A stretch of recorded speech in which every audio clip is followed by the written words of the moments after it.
Ashe Jasi, aka Fire, because I stay bringing that heat. And yes, in that order. And welcome. And I hope you feeling good today. Well, and today I'm going to be doing something a little bit different compared to all my previous other live stream. I'm gonna be doing commentary on like a viral video. So the video that I'm gonna be providing a little bit of commentary on is a video that has been going viral on TikTok with Umar Johnson, with an interview that he had did. I had stitched it on TikTok, but it didn't do as well as this video that I'm about to share did. But it could be also the ways of communication style. And I feel like in this video, this lady, she communicated points of what I communicate in my video, but it's more cohesive because I was kind of bit in my feelings when I had stitched the video. But there's also some points that I disagree with her in her video. So, yeah, let's get right into it. So this is the video that I will be sharing. So let's get right into it.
And I will come on and say, like, with this within this part, this is kind of where I kind of disagree with her perspective. Like, especially with me, I do have the neurological challenges that she's speaking of. That's more so behavior. Like, I have ADHD. I also have explosive rage disorder, along with my traumatic brain injury, and and the fact that a lot of times we don't talk about how like disability is a taboo topic within the Black community, like the history fact of how disabled Black people has been isolated from the Black community isn't talking about, and it goes all the way back to 1865 at the Immaculate Proclamation. Have you pronounced that word? Like the fact that it's not widely known that enslaved Black people who was disabled weren't able to lead a plantation as freely as a non-disabled counterparts due to mobility and cognitive challenge isn't widely known. And the fact that during like the late 1800s and early 1900s, disabled Black people was either still held in captivity, cattle slavery, or they was put in medical institutions, human zoos, or freak shows. And that is a large reason why disability is taboo in the Black community. And and the fact that there aren't notable disability tools and resources in the Black community is a problem. I'm here in Chicago. There is no notable disability tools or resources in the Black community. They all are up north or downtown. So, what are disabled Black people on the south side of Chicago or the west side is supposed to do if there are no notable disability tools or resources? And we are also not taking into account that a lot of neurodivergent individuals are kinesthetic learners. We learn through movement, we learn by actually doing, and the educational system isn't built for us. It's only one way of learning where you got to sit at a desk all day for like 6 or 8 hours. And I know for me, I had to be in constant movement or my brain go to sleep and it won't function. I'm not able to function. And these are the conversations that we need to be having on how to create more resources in a more inclusive and accessible society for neurodivergent individuals. Because like a lot of time people will say like neurodivergent individuals like that we are different and we don't operate by societal standards or norms because that doesn't work for us. But I also want to get back into like sharing like the videos or whatever to continue the video because she do make some really good points that I do agree with.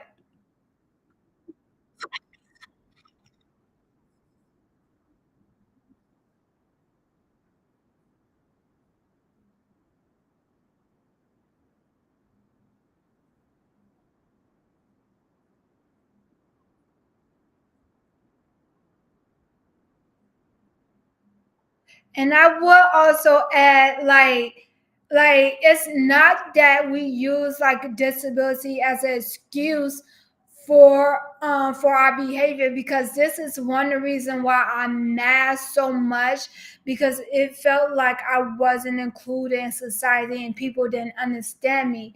But it's more like we need, this is why the arts is so important.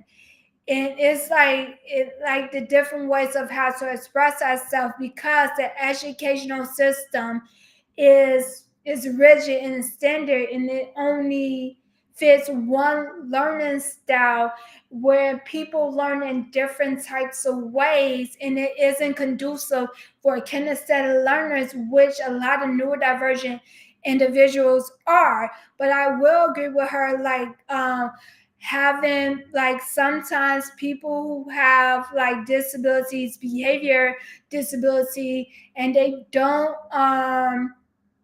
receive consequences for their action.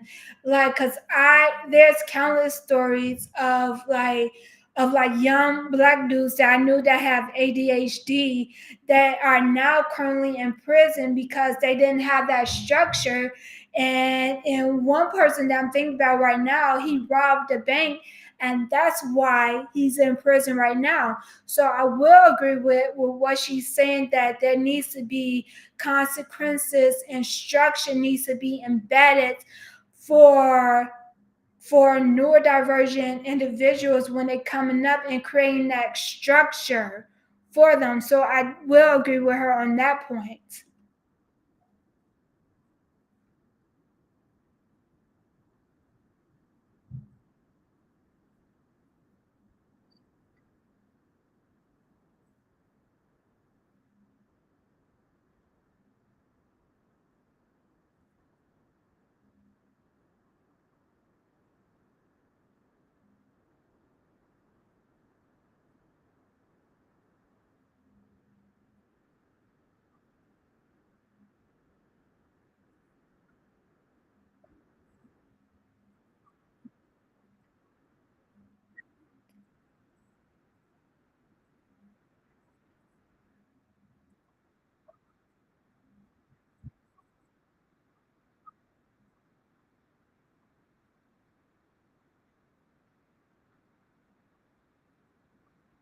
So,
and yeah, so I think that, like, what she said was some key and important points. And like, I didn't play the video that I met because I will continue to have beef with Umar Johnson all day, because like we still are waiting on this school that a lot of people donated to that still haven't been built. So my beef will continue to build with Umar Johnson.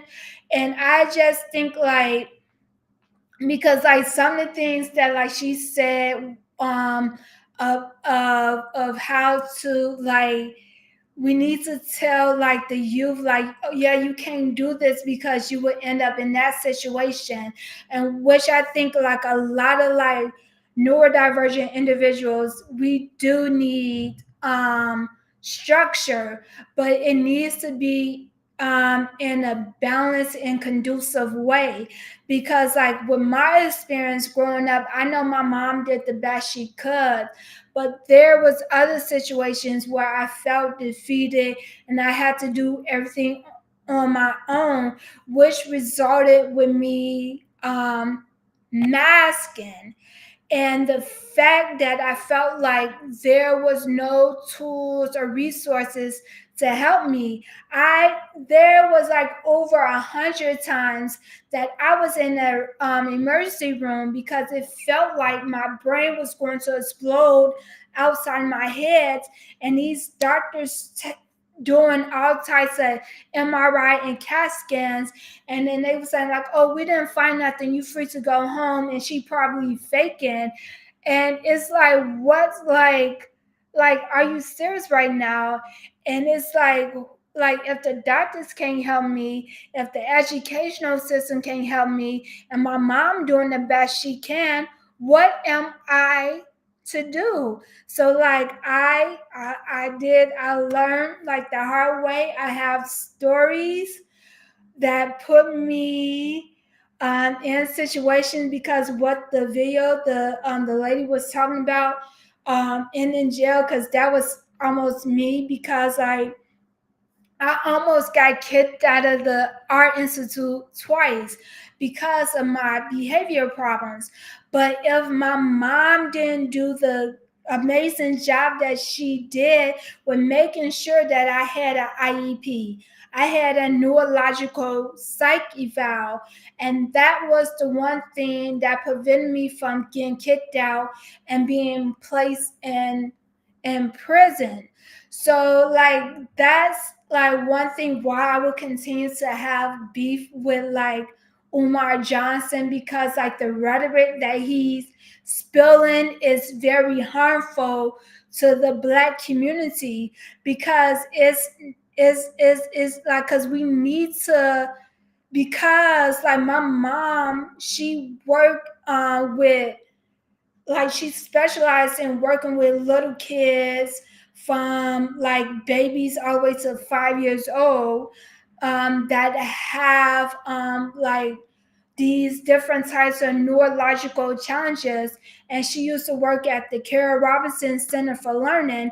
And she used to tell all these different stories of how she used to have to deal with these kids.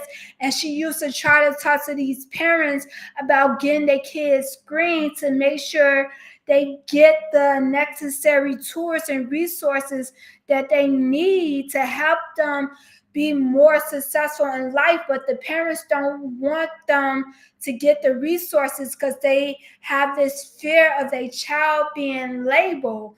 But what kind of help are you doing to your child if you're not setting them up for success and providing them with the tools and resources that they need to help them function in an inaccessible society that doesn't cater to neurodivergent individuals? So I will say, like, even though I get into me and my mom, we bump heads a lot, but I will continue to acknowledge that she did the amazing job with the amount of tools and resources that she had at her disposal. And it has been a long time coming. It's just like I would keep saying that we need to have more conversation on how to get these tools and resources in the black community to help the neurological community, because it is real that majority of the Black population that is in prison right now are neurodivergent. They have undiagnosed ADHD or autism or other neurological challenges. And just imagine the the the path that they would be on if there was more notable disability tools and resources within the Black community that can help them live a successful and comfortable life. Because I strongly believe that the superpower of being neurodivergent is creative geniusness. This is why the arts is so important. What they have more resources to the arts, where would they be instead of being in prison right now? So that's what they my little rant, yeah, the rant that I have. And this is the reason why I am on a mission to pioneer the world's first neurodivergent focused social media production company to create to help fulfill this gap that's happening in our society, that's affecting so many people, that's going unnoticed, and a lot of people are feeling helpless right now. That's why so many teachers are quitting, and it's like a domino effect right now. And this is why the work that I'm doing is so important.